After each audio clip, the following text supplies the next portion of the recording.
کل پرسوں میں ایک حدیث پڑھ رہا تھا، حدیث پاک میں کیا لکھا، دیکھو بات سنو کیا لکھی ہے، بات کیا لکھی۔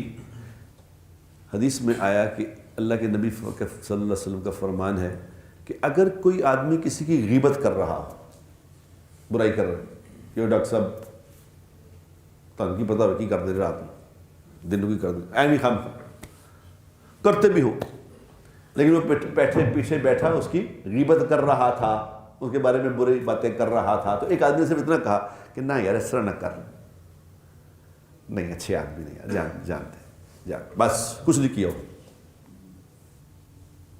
غور سے سنو یہ بات، اس نے صرف اس کو منع کیا کہ اس کی برائی نہ کر، تو اللہ کے نبی کے فرمان کا مفہوم ہے کہ اللہ کے ذمے ہے کہ اس کو جنت میں داخل کریں۔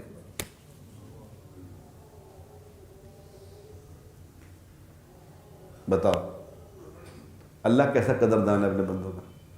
تو میں نے کسی جگہ یہ بیان کیا تو میں نے کہا اس کا دوسرا ورژن سنو مجھ سے، یہ تو حدیث ہے، تو اس کا دوسرا ورژن کیا ہے؟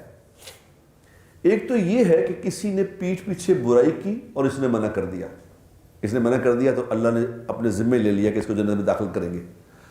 اب کوئی اگر کسی کی پیٹھ پیچھے اچھائی کرتا ہے، اس کے بارے میں اچھی اچھی باتیں بتاتا ہے، اسے اللہ کیا دیں گے بتاؤ؟ لیکن یہ میرا ورژن ہے۔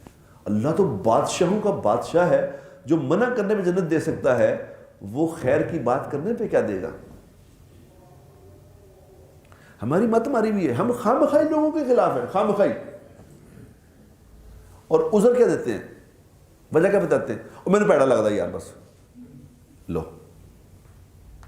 مینوں پیڑا لگتا ہے۔